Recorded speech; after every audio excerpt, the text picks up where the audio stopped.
And today, President Trump had a special visitor at the White House. It was NATO Secretary General Mark Rutte. It's no secret President Trump has been unhappy with NATO. Here's what Trump has said about NATO in the past, starting with Trump talking about NATO back in the 1980s. If you look at the payments that we're making to NATO, they're totally disproportionate with everybody else's, and it's ridiculous. We don't really need NATO in its current form. NATO is obsolete. NATO was delinquent. They were not paying their bills. They were not paying. A lot of states, as we discussed, they were not paying what they should be paying. NATO has done absolutely nothing. NATO is a paper tiger. Putin's not afraid of NATO. Putin's afraid of us, very afraid of us. Former NATO Supreme Allied Commander and the recipient of the Civil Star for Gallantry in Combat, General Wesley Clark, joins me. Nice to see you, General. And the issue of NATO, we're one of the 12 founding members going back to 1949, and I appreciate that NATO did invoke Article 5 when we got attacked on 9/11. But putting that aside, what has NATO done for the United States? What's its value? Well, NATO has provided stability for our greatest trading and investment partners. And it's the foundation for the economic renaissance of Europe after the Second World War. It's the foundation for the strength of America in its diplomacy after the end of the Cold War. We've had our European allies with us when we've tried to work in the Middle East, when we've tried to work in Asia, when we've been through the financial crisis. We work closely with them economically, financially, and militarily. But the foundation of it is a relationship in NATO. It's the strongest pledge one nation can give to another. So to say they haven't done anything is just to totally misunderstand the nature of the international community and the world we live in.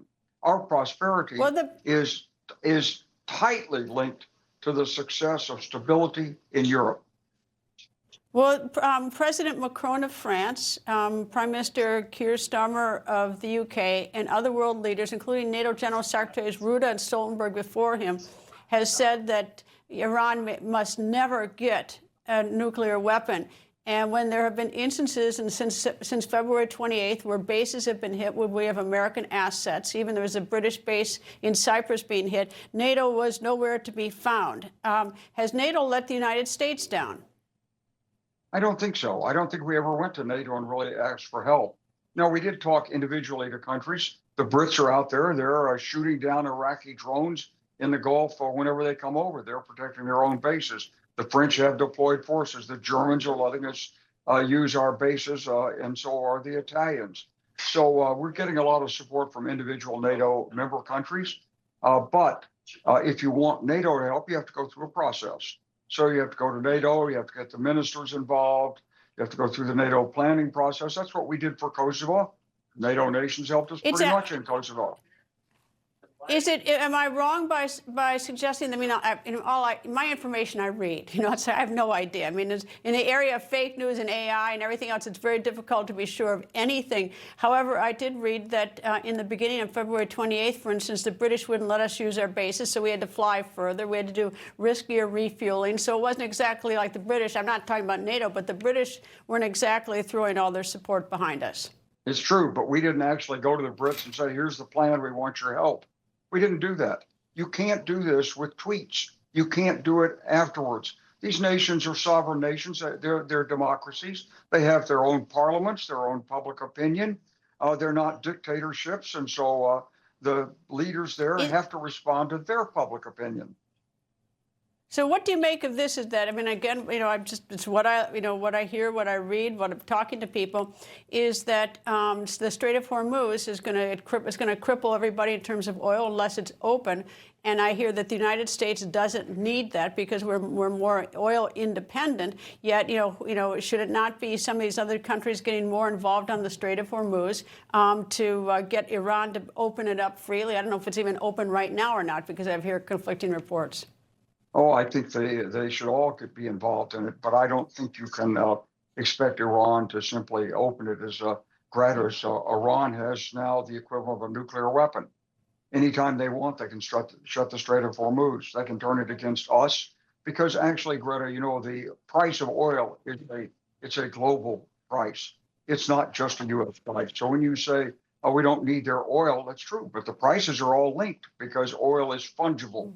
from one nation to another. So if the price of oil is $200 a barrel, you're not going to be able to go to the West Texas people and pick up a barrel for $80. Somebody else is going to get that $80 barrel and send it over there and make $120 out of it. And that's why there's a global market. And that's why Americans are going to pay $6, $7, $8 a gallon for gasoline if we allow Iran to hold us hostage through the Strait of Hormuz. So it's a mythology. Now, if we're going to go after Hormuz, if we're going to deal with where we are right now, we have to understand we're not in a ceasefire. We'd like to have a ceasefire. We'd like to have a peace agreement. This is talk, fight, talk, fight. And so the Iranians consider it still at war. They consider they've won this round.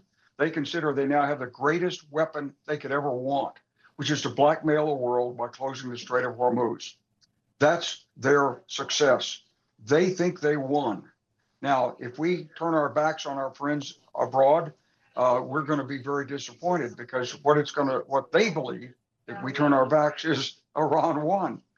And we can't allow Iran to have a super weapon like closing the Strait of Hormuz. It's a violation of international law, as well as what it does economically. And what that tells me is our military still has some work to do. Now, can we do it right away? I don't know. But, we set an artificial time limit on this air campaign. My air campaign against a much weaker opponent in 1999 went for 11 weeks. We artificially said, maybe we're listening to Bibi Netanyahu, oh, this will be over as soon as we take out the leadership, it'll all collapse. But it hasn't collapsed. They have a mosaic command structure.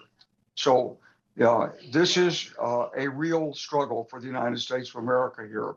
And for us to go forward with it, we have to understand this is not over. It's not over for the Iranians. It's not over for us until the straits are free, open, and clear, just like President Trump said in his acceptance last night. General Wesley Clark, always a pleasure to have you. Thank you, sir. Thank you, Greta. People think news just happens. It doesn't. It happens because there's someone there to capture the moment, to explain it and share it. That's my job. I go where news breaks and give you the facts. Join me for The Record on Newsmax.